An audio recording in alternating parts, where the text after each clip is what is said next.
বন্ধুগণ, আমরা এখন সেই দ্বারকেশ্বর এবং গন্ধেশ্বরী নদী যেখানে মিলিত হয়েছে সেই দনামনার ঘাটের পাশ দিয়ে চলেছি এবং দেখুন কীভাবে নদী কুল কুল রবে বয়ে চলেছে এবং প্রচণ্ড স্রোত নদীতে এখন প্রচণ্ড খরস্রোতা নদী।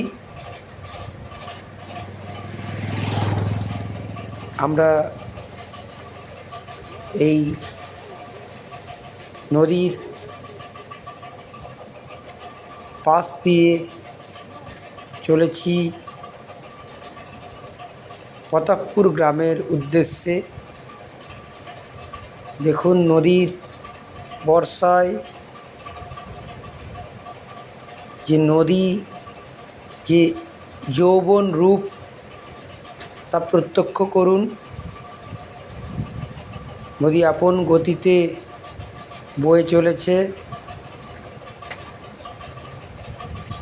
এবং চারিদিক যেদিকে তাকায় দেখুন নদীর পাড় বরাবর সবুজের সমারোহ এবং নদীর পাড়ে কাশ বন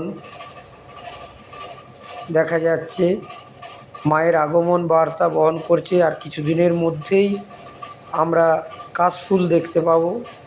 চারিদিকে সবুজের সমারোহ। দেখুন এখানে এই জায়গাটিতে দেখুন চারিদিকে সবুজের সমারোহ।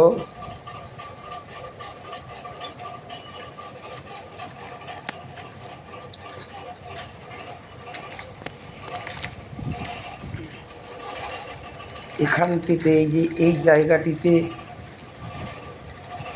মাছ ধরা হয়, প্রচুর পরিমাণে মাছ এখানে জাল পেতে স্থানীয় গ্রামবাসীরা মাছ ধরে।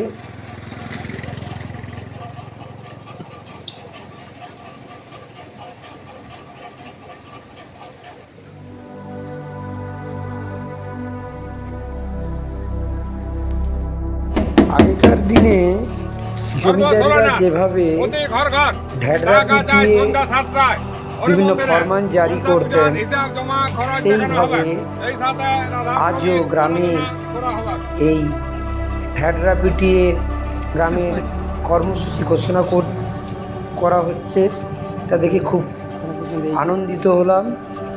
সে পুরনো স্মৃতি মনে পড়ে গেল যা আমরা সিনেমাতে দেখেছি। আর সেই এখনও সেই ঐতিহ্য, গ্রামের চায়ের দোকানে বয়স্ক মানুষের যে আড্ডা, পারস্পরিক আলোচনা, মতের বিনিময়, এখানে সেই জিনিসের আমরা সেই জিনিসকে প্রত্যক্ষ করছি। মনে হয় এটাই সেই এইভাবে এই যে পরস্পর